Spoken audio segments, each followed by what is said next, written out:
When you're thinking about turning this cup container into an actual mug, we're going to create a handle. And handles can come in all different kinds of shapes and sizes and made in different ways.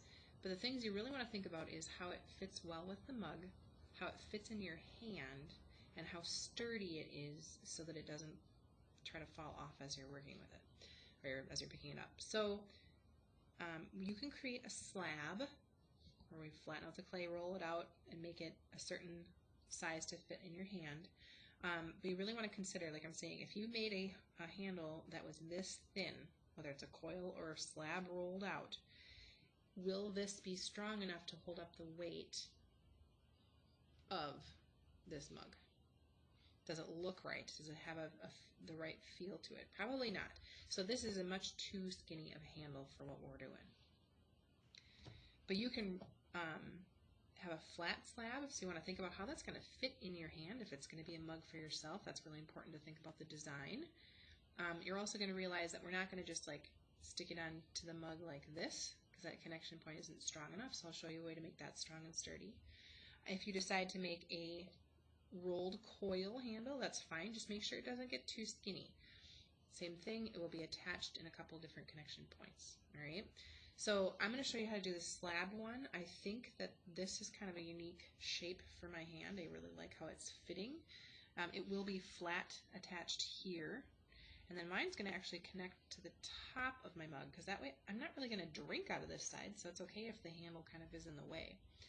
So to make that secure, same connection points as usual. Scratch and attach. Water on the surface. Remember, it's not about how much water. I keep getting too much water. There we go. It's about the marks in the clay. And you're going to make that surface scratch on both pieces. And I'm going to start at the bottom here. We want to make sure we press that in really well and get all of the water that we just put on there to blend it together. Remember, it's trying to make a seamless attachment. Press that in. Putting a handle on is a little bit trickier because it's going to try, see, gravity's taking over right now. The handle's going to try to flop and fall over all the time. So the sooner you can get the one side attached, the better. Careful when you're bending. This could snap in half.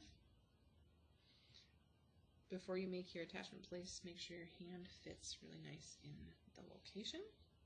If your handle's too small, your hand won't really like holding on to the mug, and then you won't use it. There we go, I like that feel. So I'm going to scratch and attach mine right up here. If you were making a taller mug, mine is a little bit shorter, you could probably fit the handle like this and stick it right there. Since mine is going on the top, we will scratch and attach up there. And I'm going to blend it in and over the mug a little bit. Press and seal it in.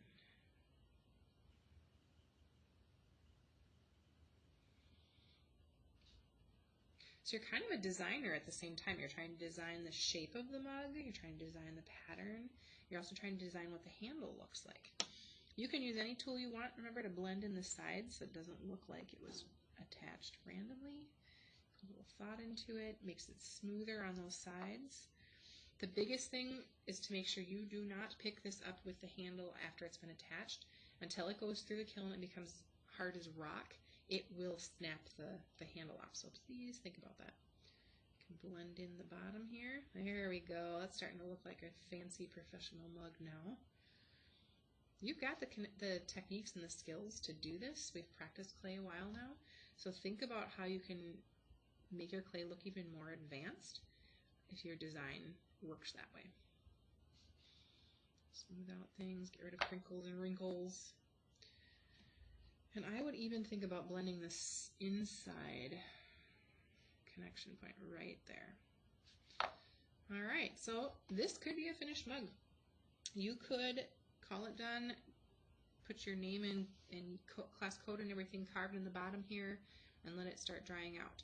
However, if your design isn't quite there yet, could you take a piece of clay and attach it, or carve some designs into it? Absolutely. So think about those things before you put it on the shelf to dry out. And that is the end of this project. Have fun adding your handle and finishing up your mug.